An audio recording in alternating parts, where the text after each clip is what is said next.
No niin, heipä hei, se on ELHanderos 50 täällä epäpäiväiset keskuskanavalta. Myteam jatkuu osalla 6. Round 6, Imola Grand Prix. Ihan ok, Miamin GP oli viimeksi. Harvi, että pisteet ei saatu, mut minkäs teet? Laitetaan täältä näitä saman tien noitosta kuntoon. Mennään vähän eteenpäin. Katsotaan, mitä saadaan RNTstä. Aha, Okay, we've had the new parts come through the fabrication process. We'll have them with us for the next Grand Prix. saatiin morale oli aika alhaalla, mutta se nyt ei näköjään haitannutkaan, kun nää tuli silti. Ihan ei saada vielä lisätä minorista downforcea ja tonne Monaco, mutta ei se haittaa. Hmm.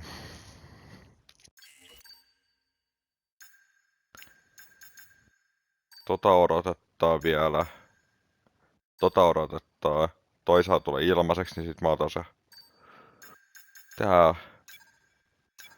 Näin ja näin. Noin ja molempi pissä on Espanja. Sen jälkeen meillä on Tanforcea kehitettynä puolen väliin suurin piirtein molemmista kohdasta, niin sit keskitytään trackiin vähän enämpi sitten, että saadaan suoravauhti vielä lisää. Mitä muuta ei voidakaan tehdä. Säästetään vähän rahaa tässä nyt, että saadaan tonne. Our new parts have completed without issue. They'll be on the car ready for the next race weekend. Invest more made our decline request. Thanks for Invest. handling that.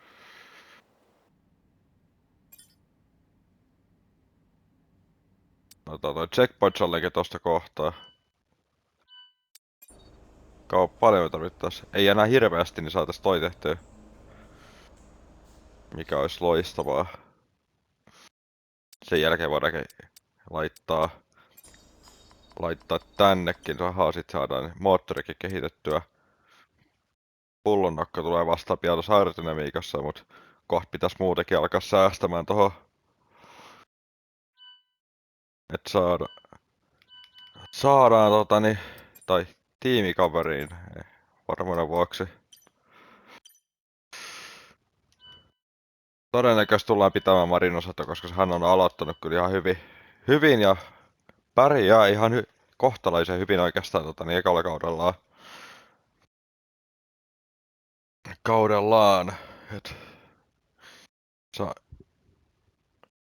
saanut nähdä mihin suuntaan olla menossa tässä, mutta mennään nyt jää toi Checkpoint Challenge tästä, niin jos saadaan kulta, niin saadaan 100 rahaa ja 1000 claim leveliä.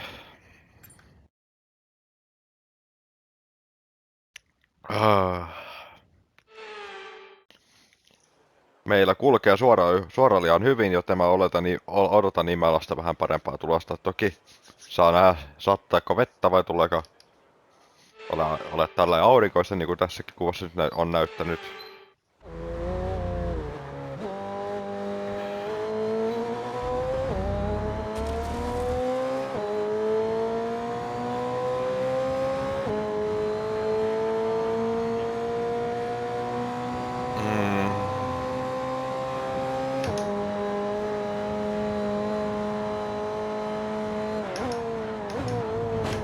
Voi perkele. Mulle ei kääntänyt jostain hirveästi.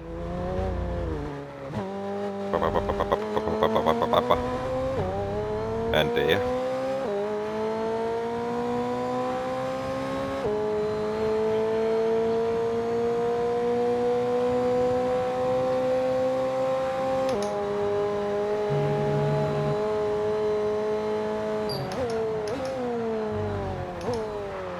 No mitä vittua, tää ei käännä. Onks mulla rattiasetukset kohdalla? Vaan varmaan. Täytyy alkaa jarruttaa niinku pitusti aikaisemmin. Kautta tuleeko tästä aiemmissa, mitä mä oon vähän väsynyt. ATM. Nukkunut taas tässä viikonloppuna huonosti. Otetaan nyt vauhtia reilusti pois heti ja...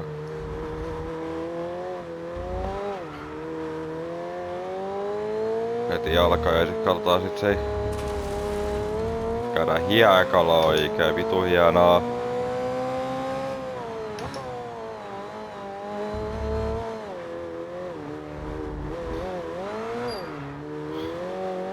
Saatana.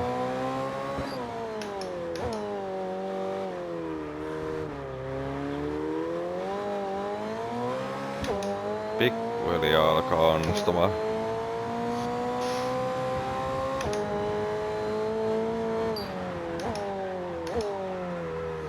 Imola nyt ei muutenkaan kuulu hirveästi mun suosikeihin. Vaikka tää on kyllä ihan kiva rata ajaa, mut mä en vaan pärjää, että vittu meni leveäksi.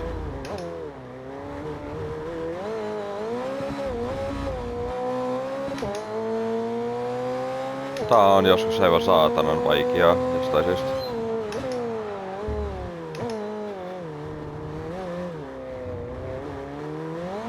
Sieltä tuli invalid lap time, mut tai warning corner cutting. Se ei paljon voikota näissä.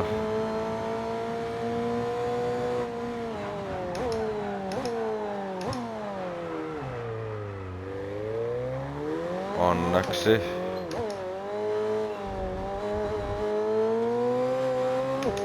Ja nää on jotenkin kauhean liukkuja ja jarrut menee niin vitu helposti lukkoon, niin vaikeuttaa todella paljon ajamista.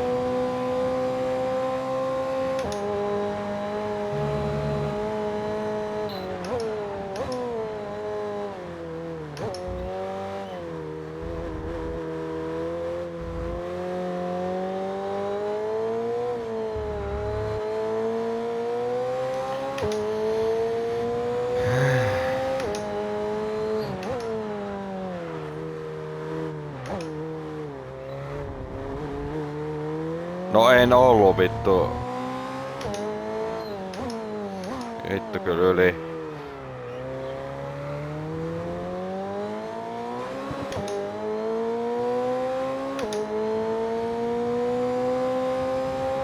Et en taas ymmärrä mitä vittu taas selittää.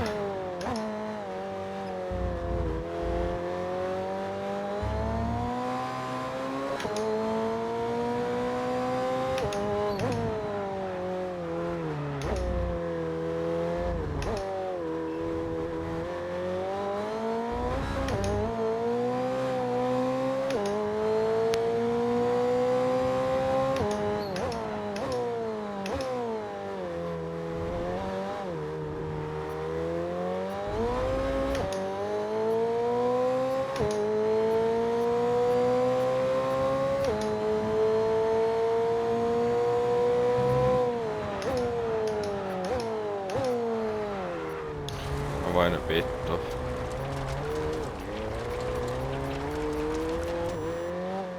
No, bronssia mä en jaksa välittää. Sekin auttaa jotain.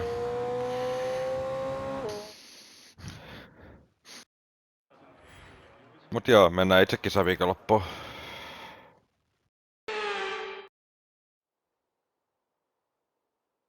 Welcome once again to the Autodromo Internazionale Enzo e Dino Ferrari. The clue's in the name. This is very much Ferrari home turf, and the locals will be out in force today to support their team in what we hope will be a magnificent spectacle of motorsport.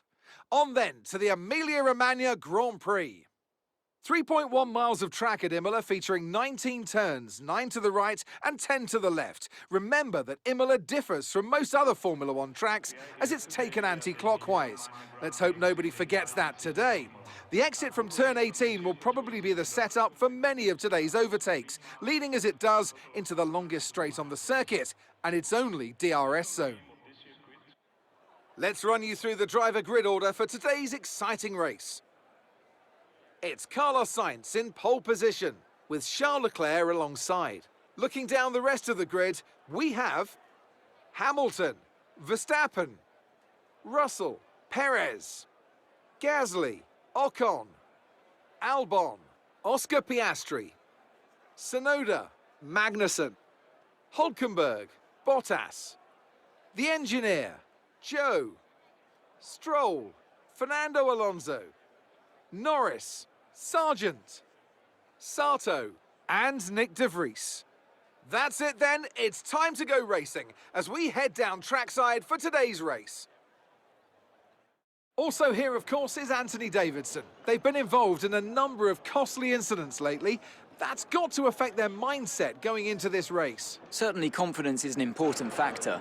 And every time you're involved in an incident, it's not just the car you damage, but that confidence as well. But all the top racing drivers are able to tune that out when the race gets underway and focus on the job at hand.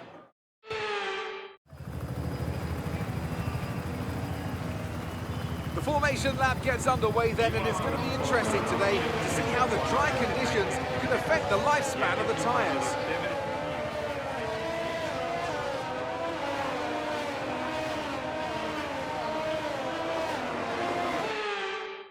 So as all the cars reform the grids, the drivers will be hoping to get a strong start.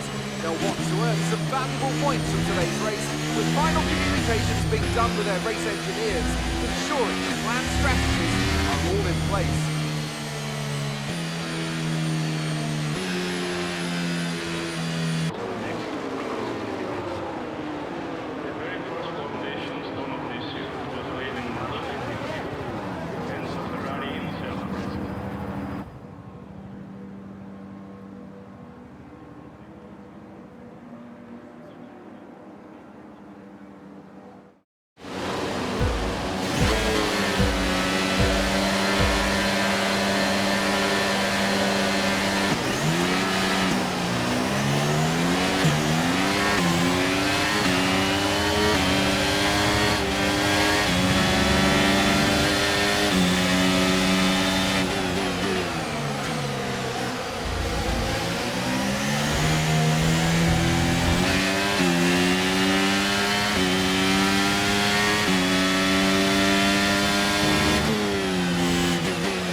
Okay, so we're leading our teammate by 5.6 seconds.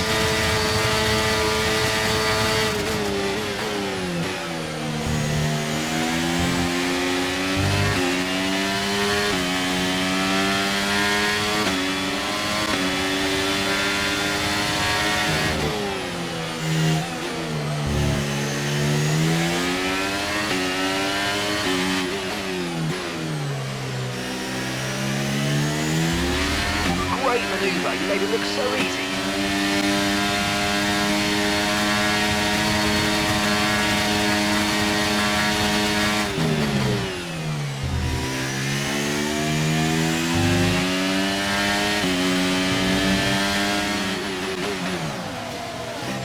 And it looks like the pit crew are out in the lane and ready to perform their magic on the car. They're going to be aiming to achieve the fastest pit stop time possible.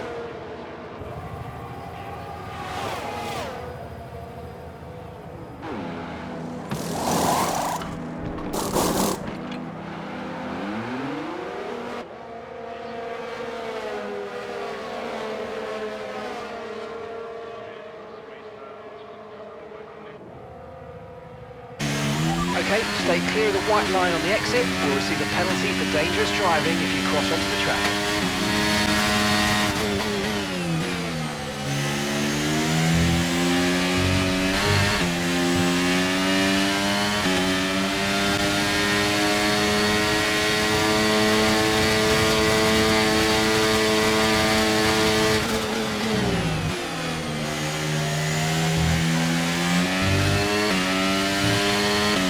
Nice move, good job.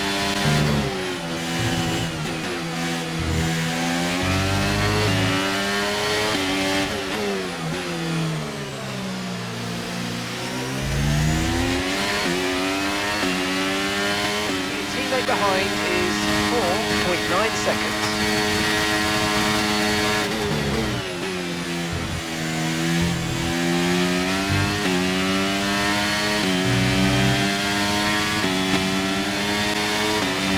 Catching the car ahead, well done, but be aware these tyres need to get us to the end of this race. Okay, so we're leading our teammate by 9.4 seconds.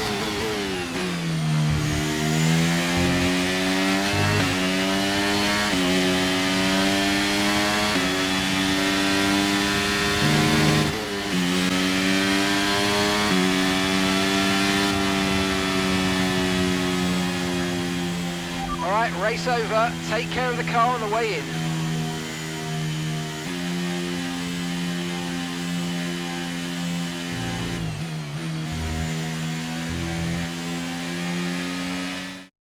Yet another historic win under their belts. Well done to the whole team at Mercedes. Anthony Davidson, how do you think they were able to set themselves apart today?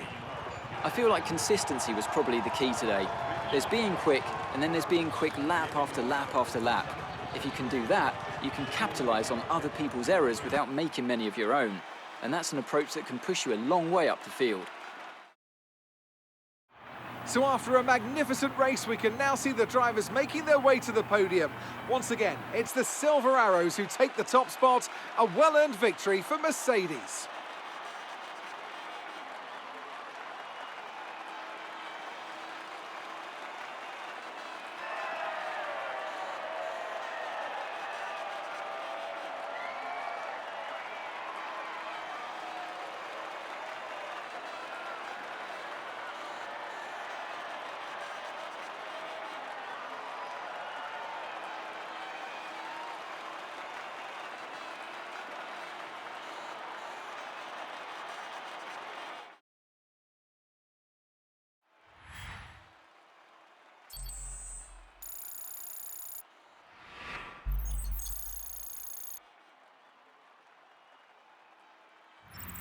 Well, it wasn't the best weekend for our championship leader, and their advantage at the top has been reduced. And now let's take a look at the drivers' standings. Well, after an incredible day of racing, who was your driver of the day, Ant? Max Verstappen seemed to just effortlessly weave through the other drivers today without a care in the world. He was definitely my driver of choice. It's time to check out the constructors' standings. The lead at the top comes down after a strong weekend from the challenging pack. Well, what an end to another fantastic weekend of racing. Thanks to everyone who joined us, and we'll see you for the next one.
The track has undergone